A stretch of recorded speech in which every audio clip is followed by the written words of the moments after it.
Hey guys, in today's video, we're filled with X-Men news. Wonderful stuff. We have here the live-action X-Men movie that's moving forward and has already secured a screenwriter. We have Dwayne Johnson here, who I think is going to Marvel, right? Black Adam didn't work out. He's going to Marvel, and X-Men 97 has hit a historic mark of scores on Rotten Tomatoes. Do you believe it was a good score or a bad score? What do you guys think? Also, what will be the new team for the second season of X-Men? Since we know that some were very tough, others were sent to the past, they are lost in time, so we need a team in the present. Who will that team be? Also, can Deadpool appear in X-Men 97? What are the creators? What are the people at the official production saying about this? Comment below what you think of these topics. I'm going to have my coffee here, and I'm going to start with the first news story. Finally, the live-action X-Men movie is coming, and they've chosen their writer, the writer of The Hunger Games. Who is this guy?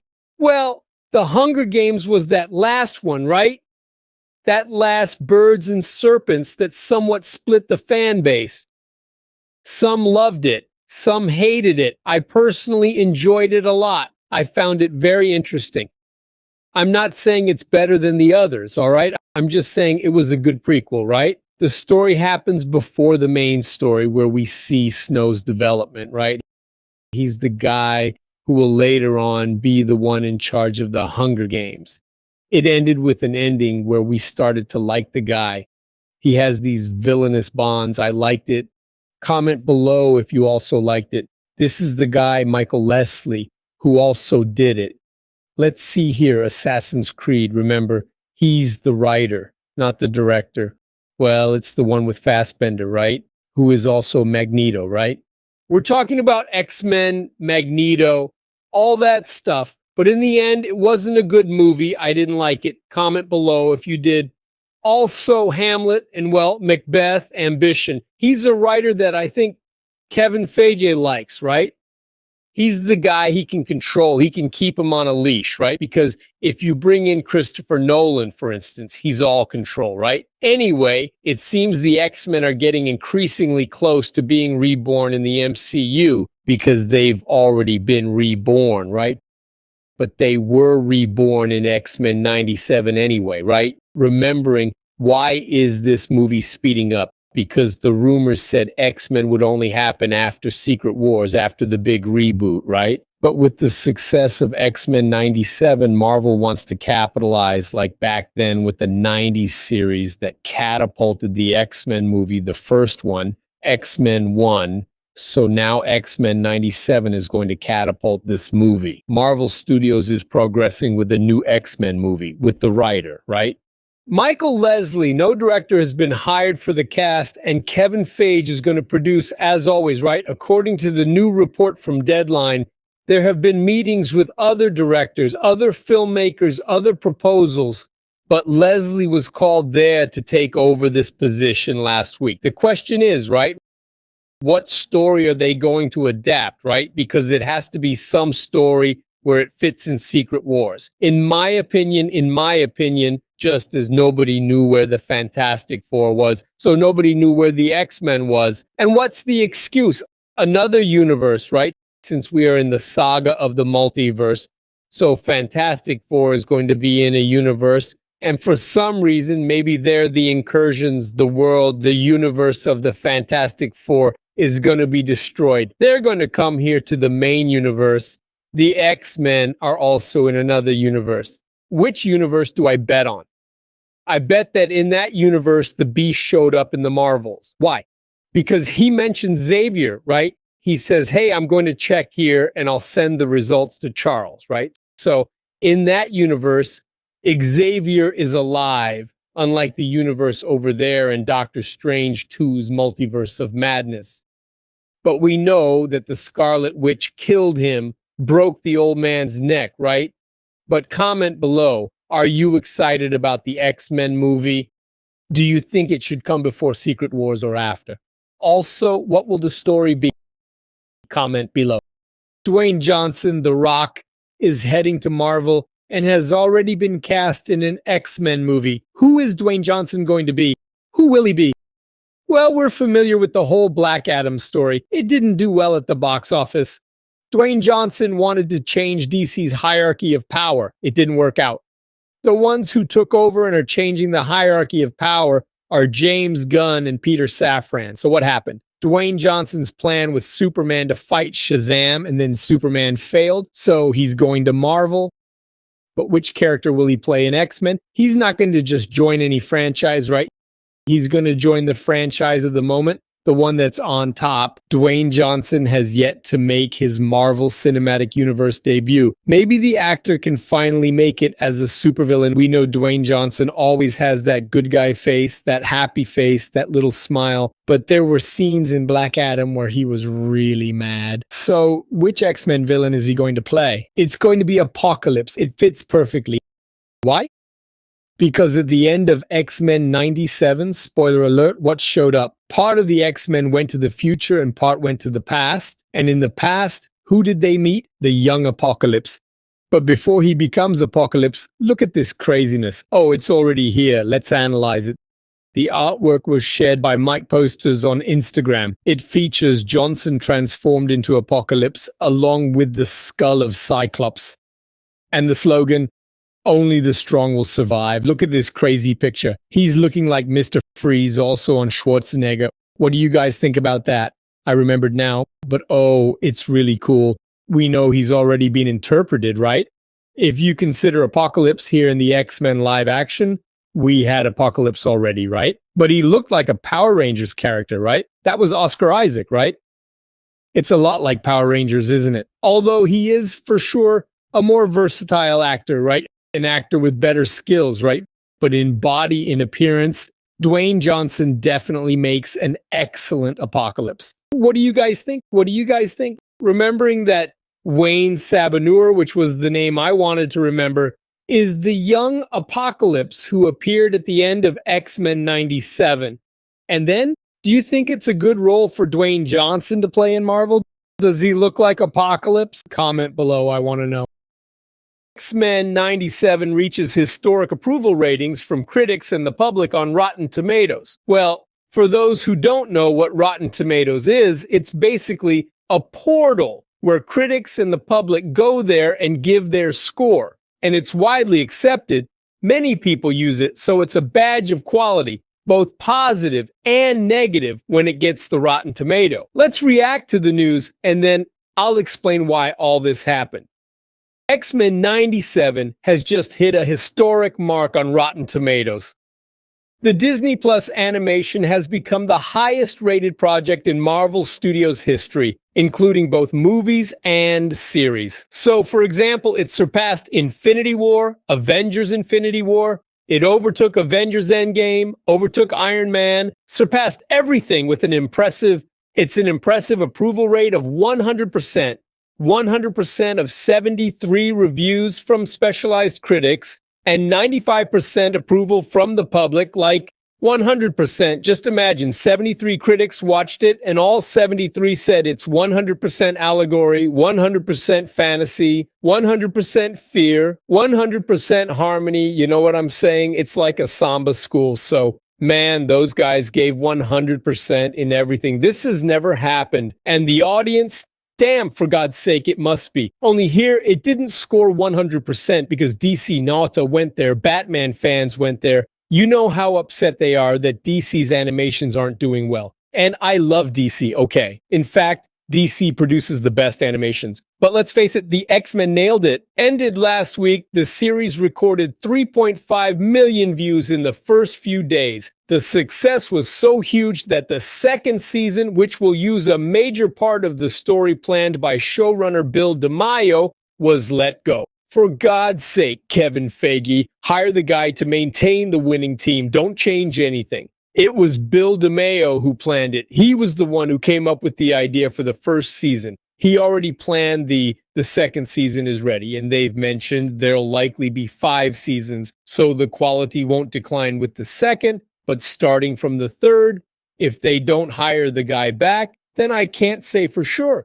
Remember, obviously it's a team that did everything. It's a team that put in the work, but they suddenly let go of someone who was good, which messed things up. For example, James Gunn messed up. The controversies surrounding his past tweets were intense, and Marvel brought him back. And Disney rehired him. Man, it's highly unlikely that Bill DeMaio would have done something so extreme because James Gunn's tweets, for anyone who doesn't know, you can check, were really low level when he was younger, but they were really low level and he was still hired. So get Bill DeMaio again. Remember, the success of X-Men 97 shot up the anticipation for the live-action X-Men film, which has already been announced and has an appointed writer. Comment below if you think the second season will also be hit. But if with Bill DeMaio's dismissal, the third season runs a high risk of declining in quality, if they don't hire the guy again, I would hire him for both the animation and perhaps as the X-Men movie's director, or at least someone who will help with the scripts. Comment below, I want to know. A new X-Men team in X-Men 97 for the second season. And guys, we know that at the end of X-Men 97, part of the team went to the distant future and part went to the distant past to meet young Apocalypse. While in the future, Jean and Cyclops went to meet not only their son Cable when he was young, but also an old lady who is their daughter in another story in the multiverse, in another universe. Anyway, that's for another video. But then we found out that our beloved Ford, after some time, maybe 2 weeks, a week, a month, if you kind of know the time, comment below. But he is putting together a new X-Men team, even showed a picture of him putting the team together. We're going to analyze it here, but basically he's putting together a team. And then Bishop appears saying that the guys are alive, yes, they're lost in time. Anyway, right now we have a new team present. Who is going to be this team? Let's analyze. Apparently the possible members are, I've already left them separated here. First, Iceman, or known as Iceman. Let's see some pictures here of Iceman. He has already appeared at various times in various versions of the cartoon. We know, obviously, he looks like Iceman. In fact, he even appeared in the X-Men movies. So, very good. Iceman would be an interesting addition to the X-Men. Remember, guys, comment below if you can imagine any other members that I may not have imagined. But we have Havo, who is also known as Destructor. Let's take a look here. His power is maximum destruction. Look here, it's pretty easy to know his powers. Well represented here. What do you guys think? Destructor a good addition? Comment below. Plus, we've got Colossus, man. Colossus was really snubbed in X-Men. In the first trailer, that little TV appeared for a bit, messing up and all. Wow. There was a picture of him from Jabir right next to it. It was an Easter egg. And now we're going to have our dear Colossus, who's obviously appeared in the X-Men movies, appeared in Deadpool, probably. Maybe he'll appear in Deadpool and Wolverine. But Colossus, we know he transforms into a he wears it there. He doesn't wear it, but a very powerful metal alloy appears on him. He becomes extremely strong, extremely powerful. I really like Colossus. On top of that, we have Kid Pride, who even Morpho turned into. And her name is also Shadow Cat, right? Well, Kid Pride, very important there in the X-Men stories, as far as I can remember. She's the one who goes through things, She walks on air, walks through walls. In fact, she was also there in that movie, X-Men Days of Future Past. Oh, I remembered. Good memory, huh? If I forgot something, I made a mistake, guys. Forgive me, comment below. Morpho turned into her. I think it was in that fight there against Kitty Pryde, right? Kitty Pryde, no, against, don't you say there? Jean Grey's twin sister, Jean Grey's clone, Madeline Pryor. I remembered. I have already corrected it here. Then we have Emma Frost, who also appeared there in the X-Men movie, First Class, appeared in X-Men 97. And she developed the second mutation, which is it came from the comics. When there's some trauma there, something, they can evolve into a second mutation. And she gained that power to turn into diamonds, right? So a crazy one, a very good one, an excellent character.